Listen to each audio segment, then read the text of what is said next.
Last Sunday, we were introduced to Noof, a travel blogger who led a group from the Middle East around Taiwan. Some businesses here are starting to cater to Muslim consumers who may be locals, immigrants, or visitors. But many in Taiwan still see Islamic cultures as mysterious and unfamiliar. Tonight, we'll look inside the daily lives of Muslims in Taiwan and explore how these different cultures can be bridged. Here's part 2 of our Sunday special report. 这是田贝，这是用那个黄豆发酵的。其实这个也是算营养食品，在印尼那边很普遍，不过在台湾比较很少见。Chen Kai-ti comes from Indonesia. She's making one of her homeland's classic family dishes, telur balado, or eggs with chili sauce. After some efforts in the kitchen, an array of tempting dishes appear on the table, but none contain pork, because all Kai-ti's family, including her Taiwanese husband and children, believe in Islam. I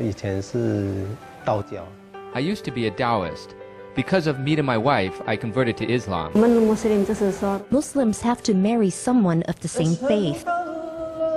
Kai-ti's husband acknowledges that at first it was not easy to convert from Taoism to Islam. But now, like every other practicing Muslim, he prays on the allotted hour every day, 5 times a day. In Taiwan, you could say there exists a kind of veil of mystery over Islam.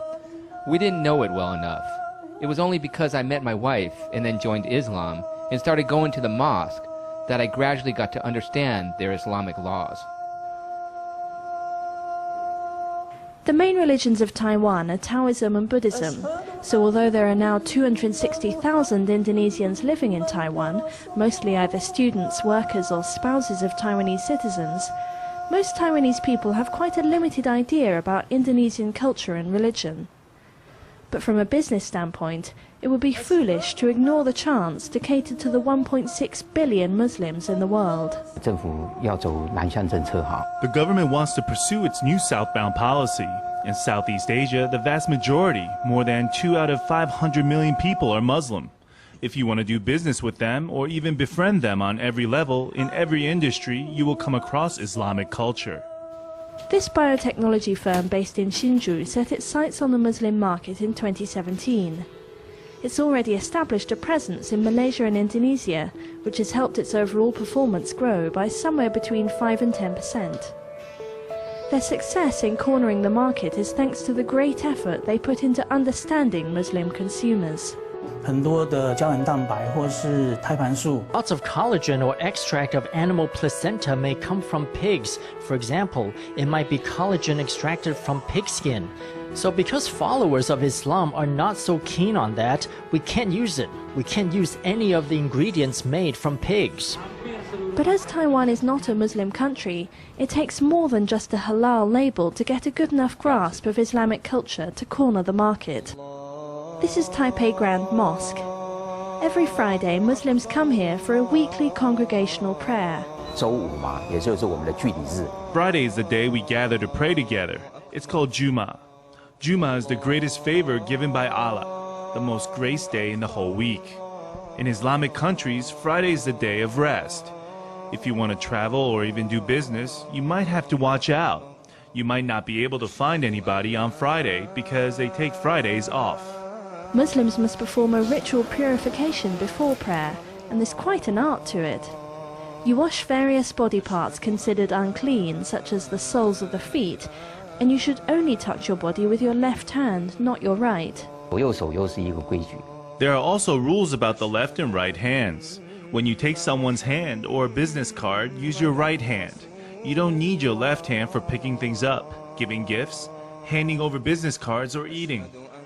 Islamic cultures have very specific rules of etiquette which, if not properly understood, can make it easy to cause offense or even trigger conflict.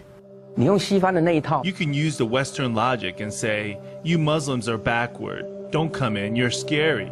Then you make it very hard to do business in this area, you've closed that door.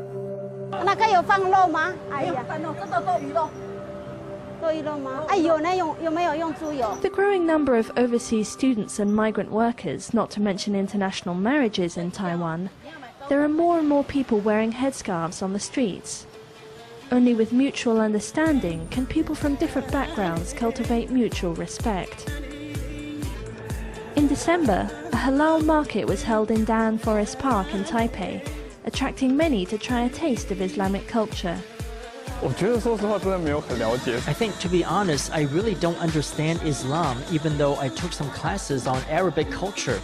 But really, in our daily lives, we probably pay more attention to their politics or society. When we think of them, some people might even think of terrorists, but we don't really know anything about their real lives or their culture. We want to introduce what kind Islam is. Islam not like terrorists or some kind like that one. Islam didn't teach us how to kill or some kind like that one.